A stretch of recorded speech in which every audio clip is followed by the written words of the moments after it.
அன்பு நெஞ்சங்களே, இறைவன் நமக்கு தந்த புதிய நாளிலே இறைவனுக்கு நன்றி கூறி இறை வார்த்தையால் நம் வாழ்வை மகிழ்விப்போம்.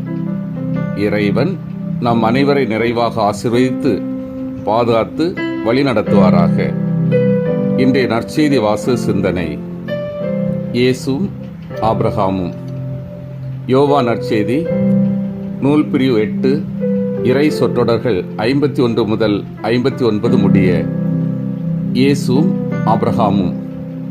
இதன் விளக்கம் அறிவோம்.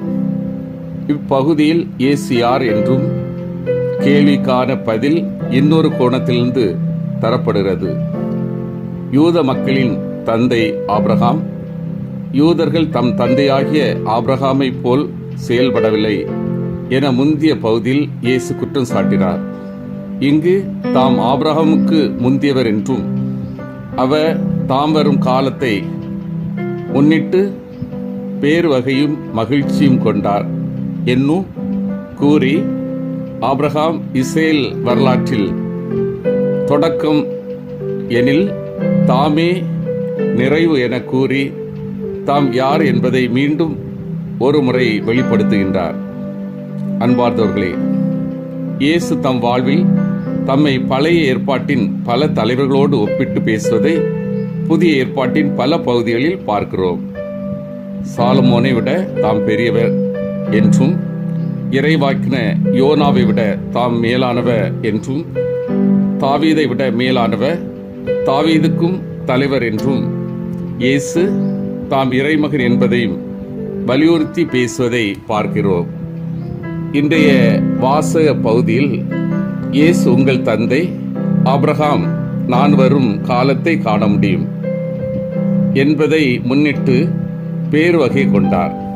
அதனை கண்டபோது மகிழ்ச்சி கொண்டார் என்று சொன்னபோது யூதர்கள் அதிர்ச்சி அடைந்தனர். காரணம், ஆபிரகாம் தாம் யூத இனத்தின் தந்தை. எனவே அவரை பற்றி இயேசு இவ்வாறு சொன்னதை அவர்களால் தாங்க முடியவில்லை. எனவே அவர்கள், உனக்கு இன்னும் 50 வயது கூட ஆகவில்லை, நீ ஆபிரகாமை கண்டிருக்கிறாயா என கேட்க இயேசு அவர்களிடம், ஆபிரகாம் பிறப்பதற்கு முன்பே நான் இருக்கிறேன் என உறுதியாக உங்களுக்கு சொல்கிறேன் என்று சொல்லி அவர்களை பேர் அதிர்ச்சிக்கு உள்ளாக்குகிறார்.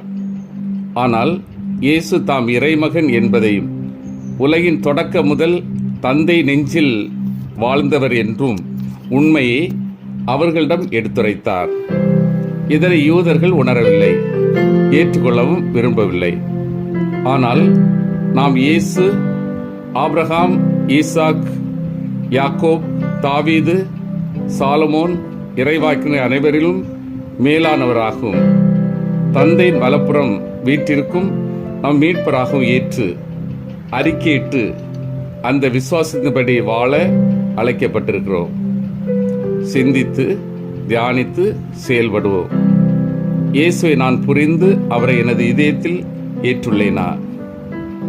நல்லது எங்கிருந்தாலும் திறந்த மனதோடு ஏற்கும் மனநிலை என்னிடம் உள்ளதா? நான் யூதர்களைப் போன்று குறுகிய மனநிலை கொண்டவராக உள்ளேனா? மன்றாடுவோம். வல்லமை மிக்க இறைவா, நாங்கள் அனைவரும் உமது அன்பான மகனை சரியாக புரிந்து கொண்டு அவர் தரும் போதனைகளை உள்ளன்போடு ஏற்று செயல்படுத்தும் நல்ல மனதை தாரும். ஆமீன்.